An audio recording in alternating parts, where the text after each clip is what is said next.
Welcome to the Forging Honor podcast. I'm Jonathan George. And I'm Benjamin Jones.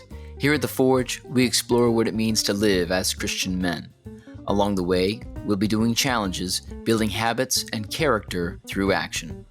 In today's episode, we talk about the benefits of exercise, the dangers of addiction, and the necessity of biblical fellowship.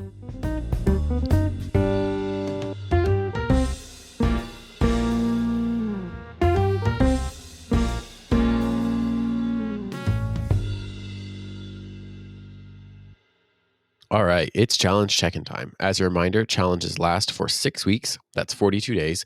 There are simple daily tasks to grow us as men. And our current challenge is exercise for at least 15 minutes every day.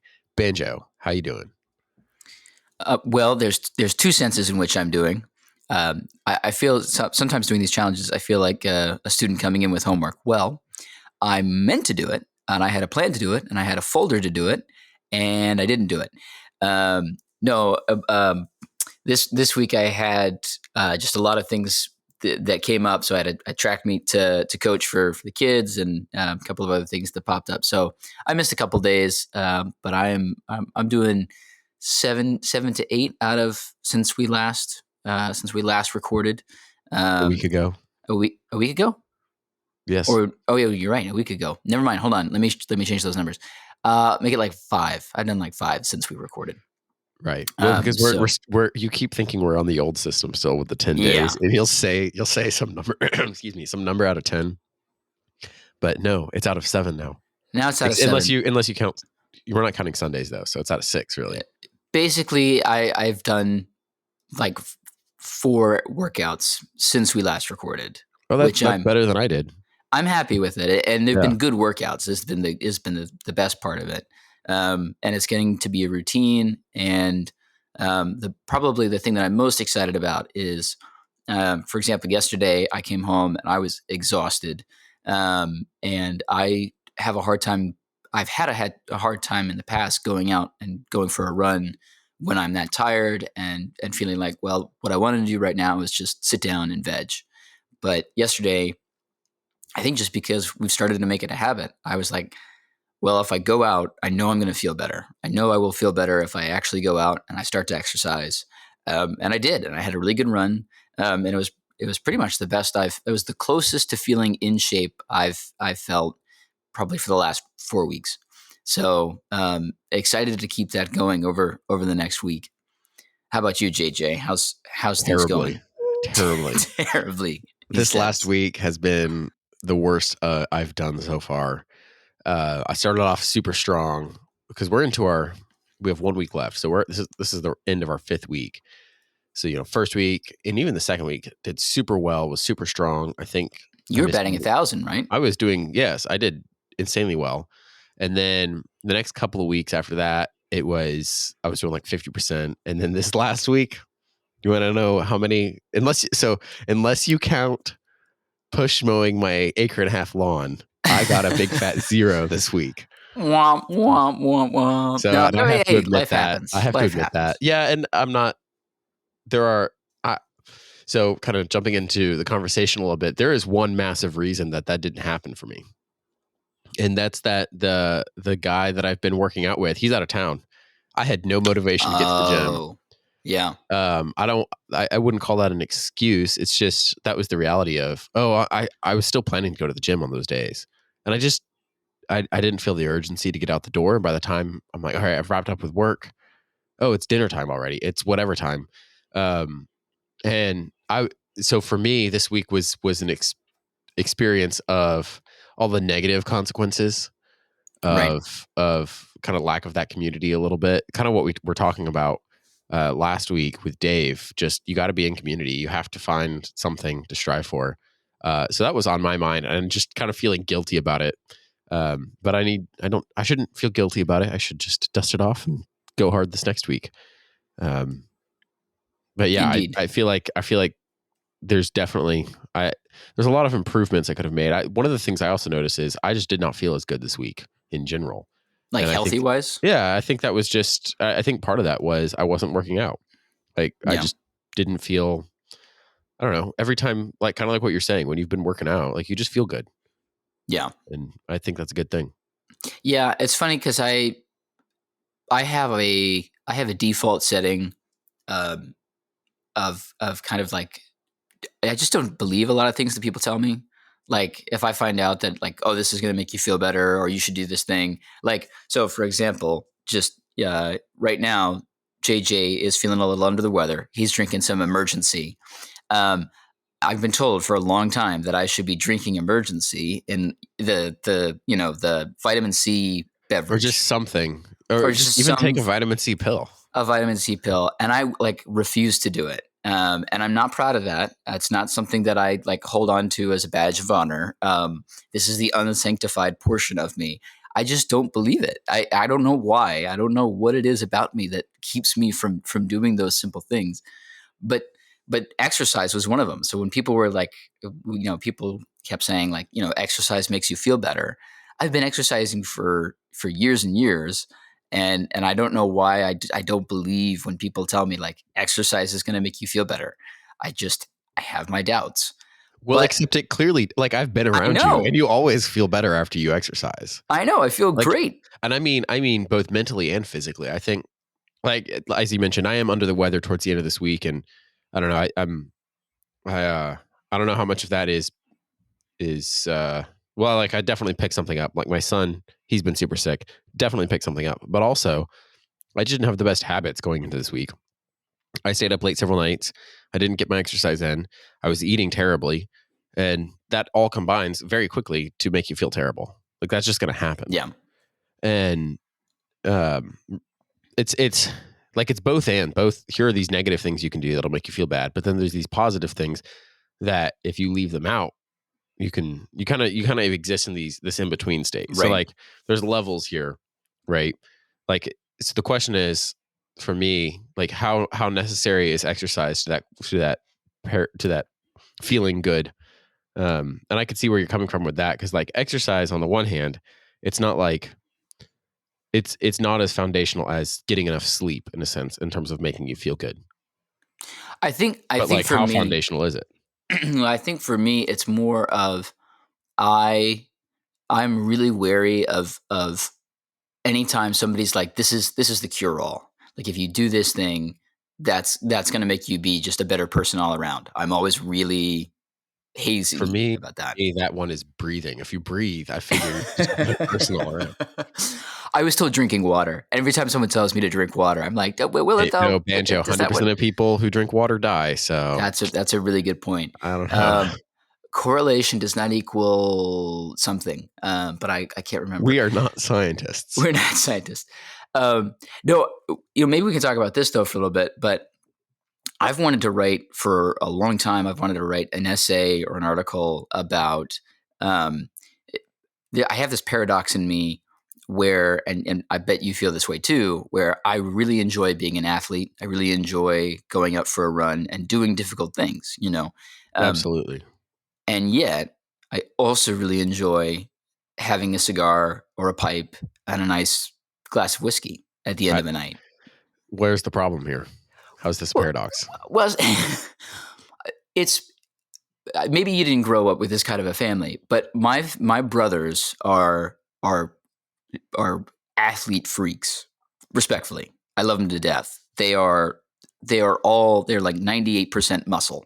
So when Um, when you say athlete freak, like as in they obviously work out, but there's also the competitive side to it, right? Yeah, I should say they are high caliber, high quality athletes, D1 athletes, Okay, so they're doing this at a highly competitive level. It's not highly just they competitive level. love to exercise and they love to do Right. this stuff.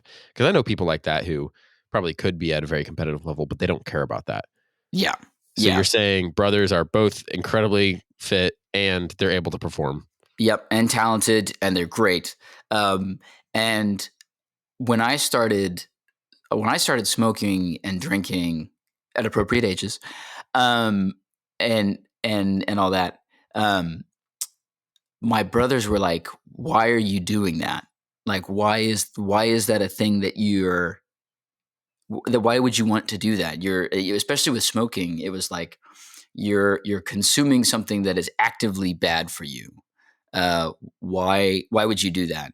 Um, and so in my head, I have a little bit of this kind of this paradox of well, I really like to do this one thing, and I'm not as like competitive as my brothers are. No, well, let me rephrase that. I am as competitive as they are. I am just not as talented as they are. I want to beat Right, them right. as badly as they want to beat me. They just can actually do it. Absolutely. That's really the difference. So anyway, but you don't have any qualms about either of these conditions. Have you considered competitive pipe smoking? I kid, I kid. my, Um, my health insurance won't cover that. I would have qualms if if the well, I don't want to even phrase them as negative habits, but if kind of the habits that can impact your body negatively became more than a regular enjoyment, they turned into an addiction of some sort, or they Right. started actually negatively affecting you. Which So athletics can do that too. I guess yes, absolutely, and I guess I would pull back and say, well, what is why are you doing the thing you're doing? Pull This back. gets back to Dave's point about motivation. Exactly. What's your Yeah. motive here? So you can be someone who you're incredibly fit, you're an athlete, you care about competition, but you're doing it for all the wrong reasons. Hmm. So long term, mentally, that's going to have a negative impact. Physically, you could make arguments one way or the other, but we do know that one of the biggest killers is stress. Right. So if you're causing yourself, and I want to again say We're not there's such a doctors. thing as bad stress and good stress. As this gets talked about, has how Right. like you Right. need micro stressors in your life in order to Yep. grow. But We if you're stressing about your athletic, like I've known a guy like this who was stressing about his athletic capabilities to the point where it was so like race days were just the most negative day in his life. He couldn't yeah. like he was in this negative spiral about it. And at that point, I would say that's just unhealthy. Like go find something else to do, Yeah. some other way to stay fit, some other way to have this outlet. I'm not saying that man shouldn't stay fit. Like he should just find something other than running, I think, or something other than competitive Yeah, figure out that activities. motivation thing Figure that is, out. Yeah. figure out that element of it. There's that. So pull back there. And for the same reason, why are you enjoying things like a whiskey and a cigar? Are you doing it to the glory of God? Are you doing it because you truly believe this is something that God has given you to enjoy? Or are you doing it because, well, look at me, I look cool and I'm like I'm awesome and I have my cigar every day and blah blah, Well, those are two very different motivations. Yeah. So if and I think you'll find if you're motivated properly, then it won't become a problem. It will continue to grow in a way that glorifies God. Yeah. No, I think you're right. Makes me think of one of my, I can't remember if I've talked about it on the show or not, but a book that had a really big impact on me in college. I don't know if you remember me carrying around this big, giant book. No, you You wouldn't have carried been around there. several books. I carried around a lot of books. This was my senior year. I was reading Infinite Jest, which is a massive, just like it's like 1,000 pages. It's almost infinite. It's almost infinite, but it's a really phenomenal book, and I highly recommend anyone who has insomnia pick it up because you've got the time and you should read it. But it's a really good read, and by David Foster Wallace, and a lot of it is really kind of a study in addiction, and really a study of how modern life, both modern in the sense of 21st century and modern in the sense of kind of post Enlightenment society. It's really a study of how that modernism just kind of sets us up for addiction, and how we're all kind of dealing with various forms of addiction, whether we recognize it or not. And so it deals with like all kinds of addicts, like almost every character in the book. I think every character in the book is an addict of some degree or other. Um, and it's a really eye opening read, I think, just to recognizing the addictions that we have in our own life, whether it's to TV, or to food, or to nicotine, or to athleticism. The majority of the novel um, focuses on a young man at a tennis academy, and just seeing the different ways the boys at the tennis academy are, you know, basically killed by their dedication to the sport, or by their inability to escape it. Um, but at the same time, the way that they try to escape the stress of it is, it's through drugs and alcohol and all this other stuff. So Right. anyway, it's a book that, to me, anytime I look at what I'm doing or what other people are doing, one of my first questions then becomes like, well, how am I addicted to this thing? And I kind of make the assumption that I am in some way addicted to it. Um, and so for me, there's this funny thing between these two kind of sides of myself. I feel of this, like, I want to be an athlete, but I also want to enjoy things that are not they're not they're not organic whole food type things, and yet I think those things have some benefit. I feel equally good Right. when Right. I go for a run with friends and when I sit with a group of friends and have a smoke. Those are Well, those are equally welcome to and me. and in different ways. Yeah. As an aside, I think it was who was it? There's a story. Maybe it's about Roger Bannister, or maybe it's about the guy who broke the 4 minute mile second. Which whoever it was, one of the earliest guys to break the 4 minute mile. He Smoking a cigar. he walked up Yeah. to the track smoking a cigar. Made a little place to rest his cigar on it's a dirt track, set it down, ran his mile, picked it up, and kept smoking a cigar. Like That's one of my favorite stories. it's incredible. And like so, part of that point is, first off, there are definitely worse vices. Like if like you shouldn't be going and doing cocaine or something so addictive that's going to destroy your life. Versus, I'll cross that off my bucket list. yeah, well, okay. Oh boy, Banjo. Is this the day that we get canceled? Is Is today this the it? day? Is this it? Is this it? Okay. At any rate, like there are definitely levels of vices. So like I would point out like there are like a cigar versus even a cigarette are two very different things. Versus, if you're smoking weed or something, that's a totally different thing. Like there's levels to this. It's not just, I don't want to just lump all drugs into one category and just say they're all bad, because then I couldn't have caffeine, right? Like And that yeah, would be like stimulants are, yeah, there's nothing wrong levels with to this in stimulants. terms of of how they are for you, and the research that needs to be done before using one or the other. Well, this would be, Um, not all things are lawful, not all things are beneficial, right? exactly, right, exactly. And I asked my doctor about this at one point, because I smoke a pipe or a cigar occasionally, and I enjoy whiskey or a beer. And I asked him, okay, so what do you think of this? Like, how much of a problem is a cigar? He says, well, do you enjoy it?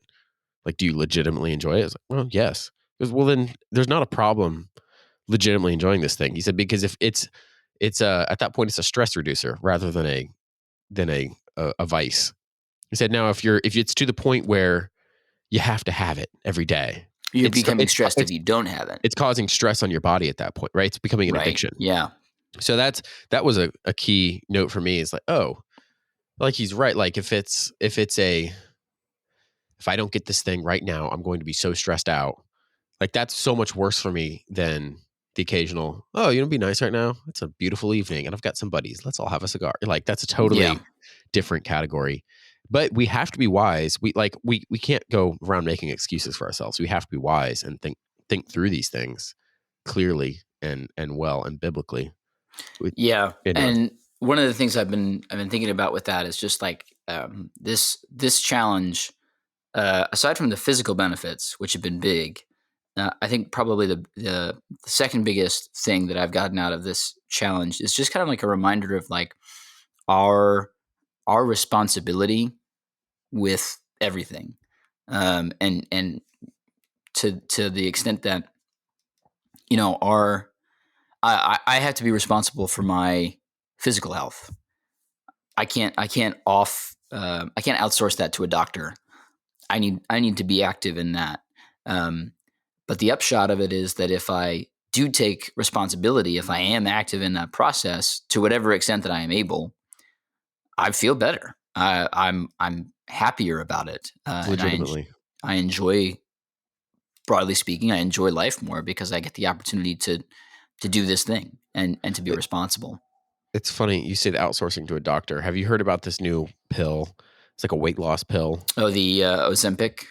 Yes, that's what it is. Yeah. Um, and I was thinking, like, one, that's so much less satisfying. You're not getting the other benefits of working out. Two, it just seems like it's such a cop out, right? Like it's this um like they're acknowledging, anyone using this might be acknowledging they need to lose the weight, but they're not acknowledging that there's work that has to be done there, right? They want the easy out, just like they easily Well, got to. I mean, I have all the sympathy in the world for people who go with the Ozempic route, because I mean, it, like you say, it's easy, and from what I hear, there's a lot of reported side benefits. The downside is we don't know what the other shoe is. That. Right. Well, and again, it's like you can't. I don't want to blame someone for taking the easy route. Like you can't blame the heroin addict for going back to heroin necessarily. Like you know how like that's Yeah, one of the hardest things in the world to break. Right. That's a and one of product the of easiest sin. things to get into. I mean, it's just, Exactly. and that's the thing But about addiction. It's just where when we're under stress, we find some way to cope. You know, and exactly. whatever that thing is, I mean, I'll tell you this: it's heartbreaking to go to school and to watch kids coping with things in ways that are just absolutely unhealthy, and that's their coping mechanism. And then to see adults do the same thing and not know that that's what they're doing. It's So heartbreaking. what is the right coping mechanism? We've talked about a lot of bad coping mechanisms, or even how good things can turn into bad coping mechanisms. Well, I'm no doctor, but what do you think? I'm going to turn the question back on you. Well, I'm gonna give the Sunday school answer here because I feel like that's like I feel like Well, kind I of what we think were you're right. talking about. We start with scripture, right? Like so here's the thing. I had a conversation with my wife recently. Like I have a friend, a good friend who's not a Christian. He's a Hmm. non-Christian. And I had a conversation with her at one point. Like he was acting. I mean, he'll act pretty dumb sometimes, or he'll do some things. And if you're listening to this, my dear friend, you know who you are, and I'll say that to you. I've said it to your face before. Um, anyway, point being, you can't expect a non-Christian to live up to the same standards as a Christian. Period. Yeah. And so there is that. Like I would say anyone who is a Christian should immediately turn to Scripture. Always turn to Scripture. If you're not a Christian, I would encourage you also to turn to Scripture. But you can't expect those same standards in a certain sense. Well, yeah. The only thing I'd also say though is I have seen ways in which I think you have to turn to scripture, but there needs to be there needs to be that needs to be done wisely, I think, or it needs to be done in council, a fellowship. It needs to be done in fellowship, Well, because yes, but yes and because no. Like well, here's the thing, you DJ. can't use that as a blocker to not like. Oh, I don't have the counsel and fellowship I need. No, no, I don't want to say that, but I have seen as many ways as there are to get healing from scripture. There's also as many ways to use scripture as a negative coping mechanism, you know, to twist. And I think What do you mean by that? Because I so. I don't see think how that can be. I think it's possible to if so. Say a young person who's not super biblically literate gets hold of a Bible passage, and is just reading it wrong. So like one example would be John 14:15, right? If you love me, keep my commandments, right? Um, Reading that passage one way, you can read it as, well, you will only be loving me if you keep my commandments, right?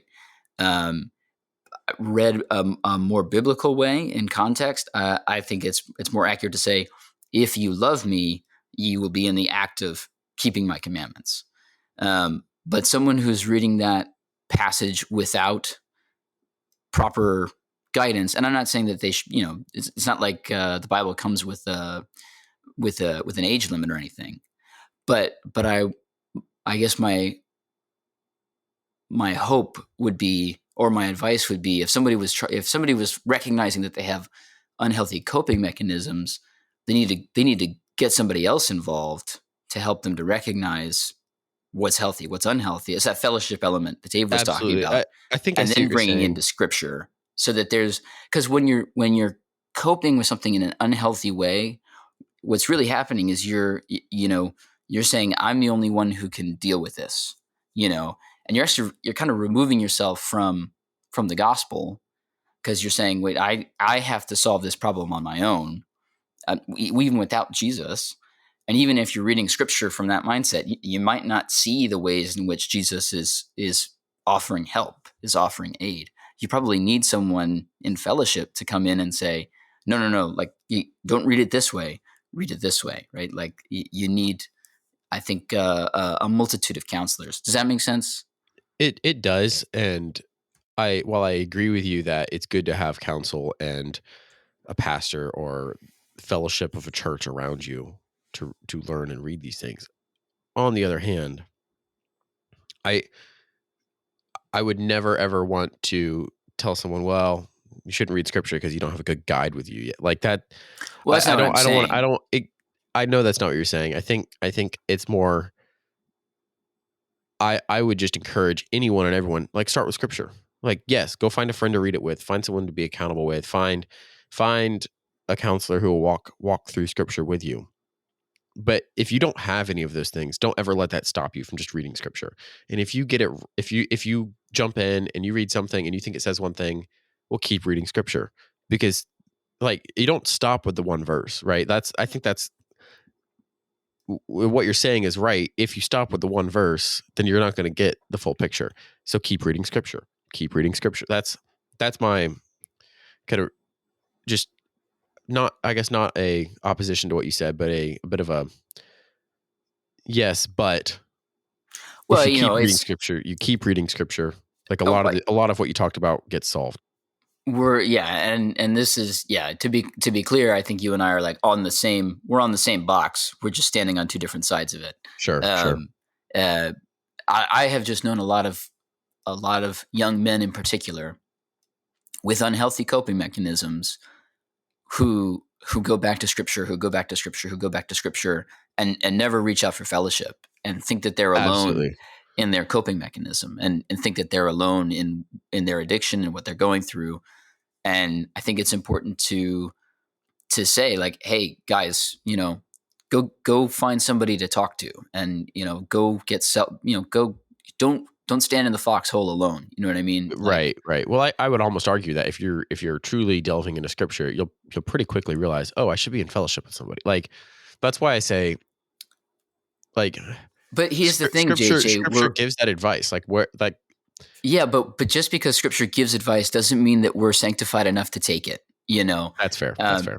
and, like, I can't tell you the number of times that I was reading through passages that were like, "A cord of three strands is not easily broken," and I was like, "That's good advice," and then didn't go talk to anybody about it. Yeah, Just, so, my prayer is that anybody listening to this is going to go to scripture, but also knows that they're not the only ones going through whatever they're going through, and that the fellowship of the church is for fellowship, and it's a place for broken people. It's not a place for perfect people. Christ came to save failures. He didn't come to save successes. Um, absolutely. and so go talk to somebody. So that Um, begs the question: it is exercise. Can it be a bad coping mechanism?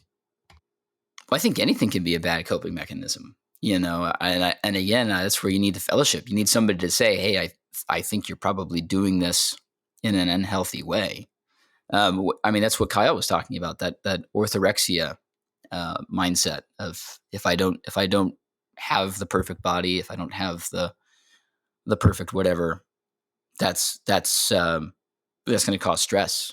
I think you and I have probably both known guys who were, if they didn't go do their workout for the day, they were probably miserable and kind of Right, panicky. right. And I think that's probably unhealthy. Being willing to step away from a thing for a day, I think that's a probably good sign that you're not abusing whatever you're doing. That absolutely makes sense. Yep. Kind of goes back to our entire conversation. Very good. Well, we are nearly at the end of this week's time. Next week, however, we will have a longer challenge wrap up. Get to see our actual totals for how we've been doing. Get to talk about both of the interviews that we've recently listened to or recently got to have. So I am looking forward to it. It's going to be a great one.